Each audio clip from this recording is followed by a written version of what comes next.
Hello. Here we are again. We have a lot to talk about. It's the Fish and Corn Show. I am the fish and he is corn. And we made it to Labor Day. Well, not quite Labor Day. We're getting there. It's the Friday. I've taken off the day. And I guess Corn here is going camping. Mm-hmm.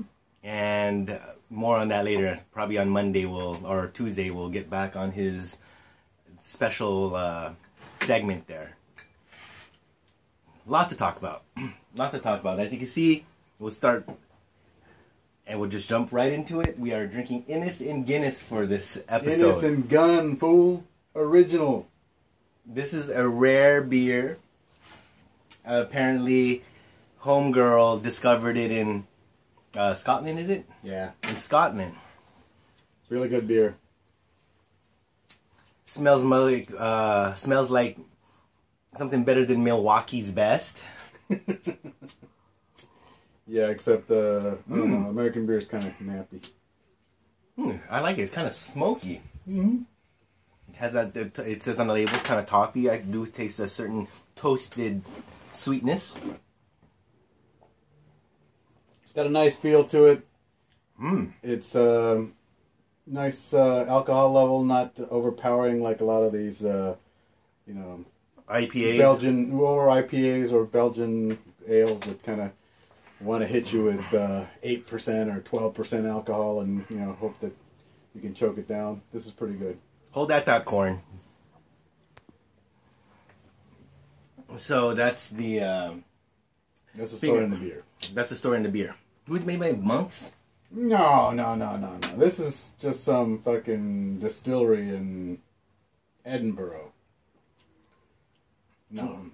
You're talking like those Trappist yeah, the Belgian shit. Yeah, that's good beer too, but no, this is not that. This is so, this on a deserted isle, or your champagne of beers? Oh. This could get a little heavy. Yeah, this could get a little heavy. I would take this over. I would take this over champagne of beers. Champagne of beers, yeah. If it's the only beer I have available, yeah, I'll take this. It's not thick. It's like a stout where you can't drink it on that heat. You could drink it, but the point is you're not going to overdrink it like you would the Miller. Yeah. Champagne of beers. There's a following of champagne of beers. Of course, man. I love Miller High Life. That's the easiest cheap beer to choke down. It's better than Keystone. It's better than Natty Ice. It's hella better than PBR. PBR is swill. I don't see how people drink that shit. Speaking of swill, on a serious note, I was going to go into this segment. As we have the fortunate ability to drink this, which is not swill, in the news is a lot about that shooting guys getting sentenced. There is this thing with the refugee. Okay, wait. The church shooting guy. He's not getting sentenced. Not sentenced. He wants to. That's right. They want to get the death penalty. The guy who shot up the theater. Oh, he got a life sentence. Yeah, and I That's think good though. Yeah, he'll live out that 3,000 years. Yeah, I'm sure he'll live it out. A lot of things have happened. I mean, it's silly, but Jared is probably going up the river.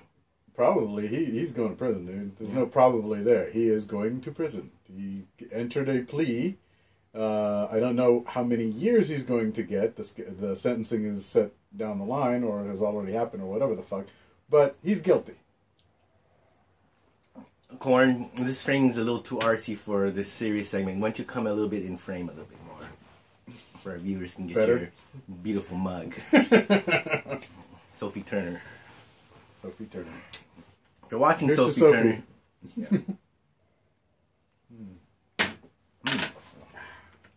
Do you remember that guy we used to hang out with in the early years? Mr. Movie Man? Yeah. You remember that thing, that saying? Remember me and that the Christian guy we used to hang out with? Uh-huh. Remember homie with his, you guys going clubbing? You guys going dancing is their touch dancing. Remember that? What the fuck is touch dancing for any of you out there? Dude, I have no idea what that was. I've done a Google search of that to see if there was a real thing, a real world, a real fucking sniglet or catchphrase. Did you like look it up in Urban Dictionary or something? Nothing? That was a... I always thought it was something like taxi dancing, you know, where you pay a girl to dance with her. Yes. A little creepy that way. Yes. But Pay by the song kind of shit? Yeah. Maybe that's what he was talking about. I have no idea. You know that shit still exists? Taxi dancing? Yeah, in Mexico. No, in L.A. Ooh. Apparently there's still halls that do this shit. But do you think men, by and large, rather pay for a dance than, here, get this, you can go to any one of the numerous in big cities in LA to salsa dance, and it's like anything. It's all about the dance, where it's like, you care to dance? Look. Or you think it's this thing about the whole girlfriend experience? I read, the reason I found out about the taxi dancing was that I read this story in a magazine a while back about taxi dance halls, okay?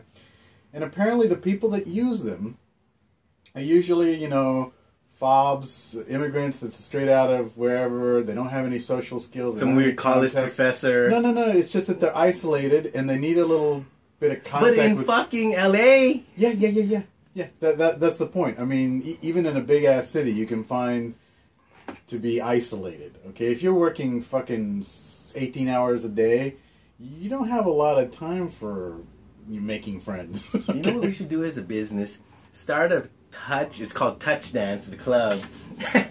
And you in this place, and you really cook it up as a brothel kind of. You dress it up like a brothel. It plays nice whatever it's music. Just touch dancing and liquor, of course. And it's touch dancing. You care to dance, and you the girls. Good luck in finding a city that will let you do that kind of shit. Shut the fuck. Yeah. You tip if the girl brings you a drink. Mm-hmm. Our waitresses are technically, would you care for a dance? And it's like you got to tip them a certain amount.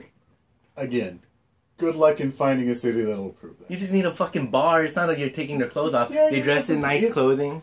I'm just saying, cities have a way of coming in and going, yeah, you can't do that.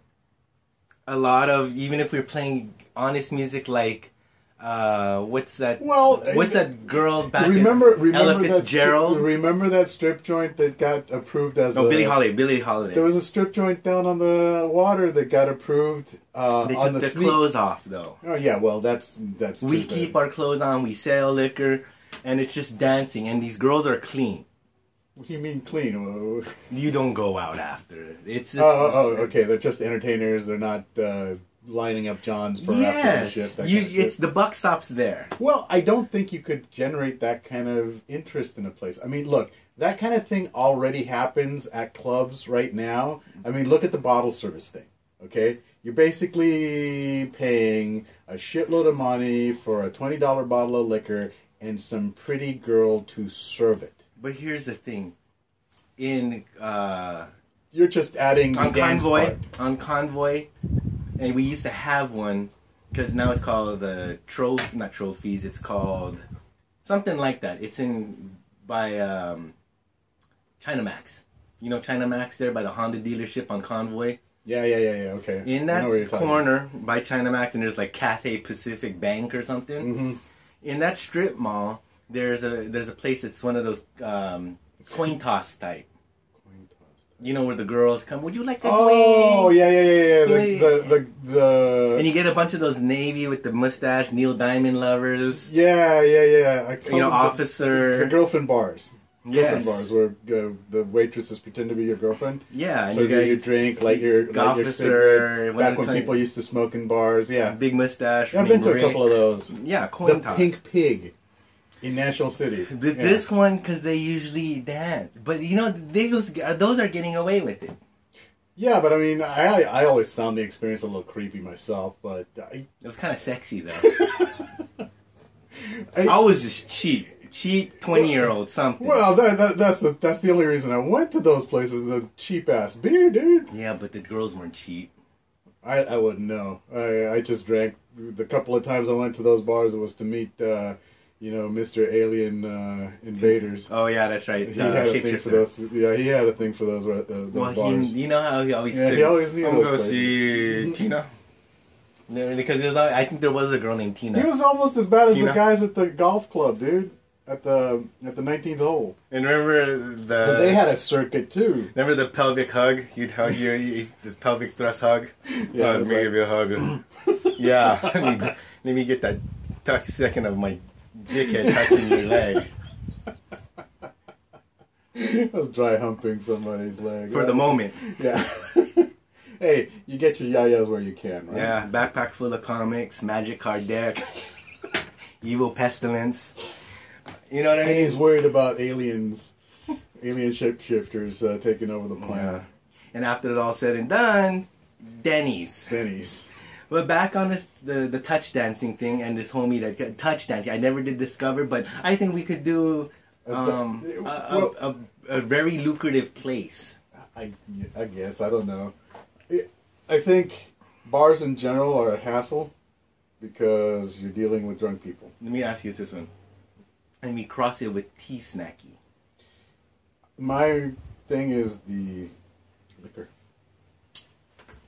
Yeah, we get liquor. Well, liquor licenses are squirrely. You gotta tiptoe around not losing that liquor license. We're at 11 minutes. We're going to pause out. Go to number 2, part 2. In Shaka. This is the new sign. Shaka. Shaka. Hawaii style. This goes out to you, Kauai. Shaka.